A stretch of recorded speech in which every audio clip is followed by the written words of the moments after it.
বাতিজা শোনো, তুমি যেই রং দেখাইতেছো একদিন এটা মনে করবা যে একদিন পড়ুক আর 10 বছর পড়ুক, তোমার কিন্তু আড্ডি রাখতো না। তুমি যখন সবকিছুর ঊর্ধ্বে যদি সুন্দর একটা প্রেজেন্টেশন করতে পারো, ক্ষমা দিয়া, ভালোবাসা দিয়া, শান্তি দিয়া, ধর্মের নামে অধর্মের চর্চা না কইরা, সার্বভৌমত্বের বিরুদ্ধে না যায়া দেশের প্রত্যেকটা মানুষের সঙ্গে, হ্যাঁ প্রকৃত অপরাধী যারা তাদেরকে টানায় টানায় বাইরানো হোক। তবে এটা আপনি করবেন না, এটা আইন করবে। কথা বলেন ঠিক কিনা? এটা দেশের আইনে করবে, নিজের হাতে তুলে নিন, এটা দেশের অধঃপতন হবে। আর তাহলে আপনি আমাকে মারবেন, সুযোগ পেলে আবার আপনাকে আরেকজনে মারবে। কথা কোন ঠিক কিনা? আপনি আমার একজনের গর্ব পড়াই দিবেন, সুযোগ পেলে সেও আপনার গর্ব পড়াই দিব। আমার কথা হলো আইন যে অপরাধ করছে, দুর্নীতি করছে, যে টাকা পাচার করছে, যে অপরাধের সাথে সম্পৃক্ত, প্রত্যেককে প্রমাণ সাপেক্ষে শাস্তি দেওয়া হোক। কথা বলেন ঠিক কিনা? কিন্তু আপনি ঢালাও ভাবে যদি একটা নিরীহ লোকের যদি কোন যে হ্যাঁ হ্যাঁ মুখের দালাল, এগুলা ভালো সংস্কৃতি নয়। কথা বলেন ঠিক কিনা?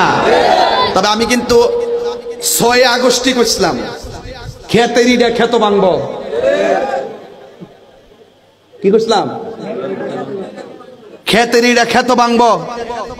আর হন মাঠে কিন্তু আসি, যেটা বলছি এটাই হবে। এখনো বলি, আমি, তুমি, আমরা সবাই মিলে বাংলাদেশ। কথা বলেন ঠিক কিনা?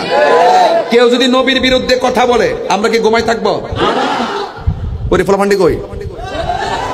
আমরা কি ঘুমাই থাকবো? আমরা ঘুমাই থাকবো না। কেউ ইসলামের বিরুদ্ধে কথা বললে ঘুমাই থাকবো? কোরআনের বিরুদ্ধে কথা বললে ঘুমাই থাকবো? দেশের মারি যদি বেচ চালাইতেছে, লিজ দিতেছে, কোনো বেড়ারে মানবো? আমার দেশ আমার, এই দেশে মাতবরি অন্য কোনো মাতবরি চলবে।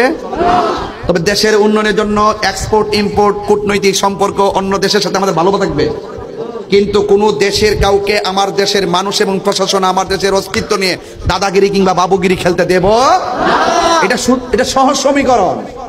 তুমি আইলে করবে হেড দালালি, আরেকজনে করবো আরেকজনের দালালি। দিল্লি না ঢাকা, আরে বাপরে, ঢাকা না করাচি কইতে রস না, ঢাকা না আমেরিকা কইতে রস না। তাহলে বোঝা গেল ডালমে কুচ কালা হে, যে আইব যার চেয়ার, যার সিস্টেম ধরে রাখার জন্য বিভিন্ন দেশের নাম ব্যবহার করে গোপনে গোপনে মিশন তৈরি করে। এই সুযোগ আমরা স্বাধীনতার সপক্ষের শক্তি যারা আছি আমরা দিব না। কথা বলেন ঠিক না বেঠিক?